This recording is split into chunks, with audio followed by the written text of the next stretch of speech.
మంత్రిగా ఉన్నప్పుడు అహంకారంతో మదం ఎక్కి ఎంతోమంది సినిమా యాక్టర్ల జీవితాలతో ఆడుకొని ఈరోజు వాళ్ళని డ్రగ్స్ కేసులో ఇరికిచ్చి ఆయన మాత్రం పక్కకు తప్పుకొని ఈరోజు ఎంతో మానసిక వేదనకు గురయ్యి ఒక విధంగా ఈరోజు నాగ చైతన్యకు విడాకులు అవ్వడానికి కారణం కూడా కేటీఆర్ గారే. నేను ఓపెన్గా చెప్తా ఉన్నాను. మీరు ఎంక్వైరీ కొండా సురేఖ దొంగ ఏడుపులు దొంగ మాటలు మాట్లాడుతుంది. గతంలో ఫోన్ ట్యాపింగ్ సంబంధించి హీరోయిన్ల ప్రస్తావన మాట్లాడారు కదా, అప్పుడు ఆమె మహిళ కాదా? అప్పుడు ఆ మనోభావాలు దెబ్బతిన్నట్టు ఎందుకు మాట్లాడలేదు? ఆ రోజు కూడా మాట్లాడినా ఫోన్ ట్యాపింగ్లు చేశారు అనేటువంటి విషయంలో కూడా నేను మాట్లాడినా. ఆయన వినకపోతే ఉంది అని చెప్పి వాళ్ళ మనోభావాలు దెబ్బతీశారంటున్నాడు. ఫోన్ ట్యాపింగ్ అవును చేసింది ఎవరు? మీరే కదా. మీరు చేయడం అనేది తప్పు అని చెప్పి మేము బహిర్గతం చేశాం కానీ పేర్లు చెప్పలేదు కదా. ఈ రోజు నేను చెప్తా ఉన్నా కదా, నాగ చైతన్య సామంత్య విడిపోవడానికి కారణం కేటీఆరే. ఈరోజు చాలామంది హీరోయిన్లు తొందరగా పెళ్లిళ్ళు చేసుకొని సినిమా ఫీల్డ్ నుంచి తప్పుకోవడానికి కారణం కూడా కేటీఆరే. ఆయన ఆ రోజు మత్తు పదార్థాలకు అలవాటు పడి వాళ్ళను కూడా మత్తు పదార్థాలకు అలవాటు చేసి రేవ్ పార్టీలు చేసుకొని మదమెక్కి వాళ్ళ జీవితాలతో ఆడుకొని బ్లాక్మెయిల్ చేసి వాళ్ళను ఇబ్బంది పెట్టినటువంటి వ్యక్తి కేటీఆర్. అది అందరికీ కూడా తెలుసు, సినిమా ఫీల్డ్లో అందరికీ తెలుసు. అది ఓపెన్ రహస్యము.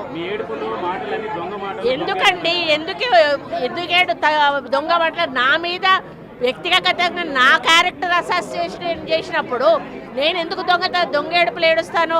నువ్వు ఎవరి మీద వచ్చినప్పుడు ఏడిస్తే ఏదో నాటకం చేసినట్టు నా క్యారెక్టర్ అసాసినేషన్ చేస్తారు, నా మీద అసభ్యకరమైనటువంటి పోస్టులు పెడతారు. సిగ్గు లేకుండా మీ భారతీయ రాష్ట్ర సమితి పైన పేరు ఉంటుంది, అకౌంట్ పేరు, కింద మీ ఫోటోలతోటి కామెంట్లు ఉంటాయి. ఇవన్నీ ఉంటే అట్లీస్ట్ కొంచెమన్నా మనసున్న మనిషిగా హరీష్ రావు గారు ఒక ట్వీట్ చేశాడు, నువ్వు మనిషివేనా? అసలు నువ్వు ఒక తల్లికి పుట్టలేదా? ఒక భార్యను చేసుకోలేదా? ఒక బిడ్డను కనలేదా? నువ్వు మనిషివి కాదా? పశువువా? నువ్వెందుకు రియాక్ట్ అవుతలేవు? మీ భారతీయ ఒక వర్కింగ్ కమిటీ ప్రెసిడెంట్గా నువ్వు రియాక్ట్ కావాల్సిన అవసరం ఉంది. అకౌంట్ మాది కాదని చెప్పాల్సిన అవసరం ఉంది. వాళ్ళ మీద చర్యలు తీసుకోమని చెప్పాల్సిన అవసరం ఉంది. వాళ్ళను పార్టీల నుంచి బహిష్కరించాల్సిన అవసరం ఉంది. మూడు అకౌంట్లు దుబాయ్ నుంచి జరుగుతున్నాయండి. 3 అకౌంట్ ఇక్కడి నుంచి జరుగుతూ ఉన్నాయి. ఇది కొత్త కాదు. ఆ రోజు నుంచి విజయలక్ష్మిని చేశారు, సీతక్కని చేశారు, ఈరోజు నన్ను చేశారు. అసలు దానికి పద్ధతి పాడు ఉందా అని అడుగుతా ఉన్నాను. మీకు మనుషులకున్న అనుబంధాల గురించి, సంబంధాల గురించి ఏమైనా అవగాహన ఉందా అని చెప్పి అడుగుతా ఉన్నాను. సైబర్ క్రైమ్లో పెట్టామండి, పోలీస్ స్టేషన్లలో కూడా పెడతాము. పిసిసి ప్రెసిడెంట్ గారిని కూడా పెట్టామని కోరాను. అదేవిధంగా మరి వాళ్ళ మీద చర్యలు కూడా తీసుకోమని చెప్పడం జరుగుతూ ఉంది. కాకపోతే ఇది మాకు వచ్చేసి నాన్ అవైలబుల్ కేసు, దానివల్ల వాళ్ళు ఇంకా రెచ్చిపోయే అవకాశం ఉంటుంది. కాబట్టి ఇక ముందు జరిగితే మాత్రం దీన్ని సీరియస్గా తీసుకుంటామని హెచ్చరిస్తా ఉన్నాం. నాకు ఎలాంటి ఇల్లీగల్ వ్యవహారాలతో నాకు సంబంధం లేదు. ఎవరో హీరోయిన్లను నేను బెదిరించిన అంటది ఆ మంత్రి, ఆమెకు నెత్తుందా లేదా నాకు తెలియదు. నాకు అంత కర్మ ఏంది? నాకు ఈ దిక్కుమాలిన పనులు చేయాల్సిన పరిస్థితి ఏంది? నాకు ఎలాంటి ఫోన్ ట్యాపింగ్ వ్యవహారంతో నాకు ఎలాంటి సంబంధము లేదు.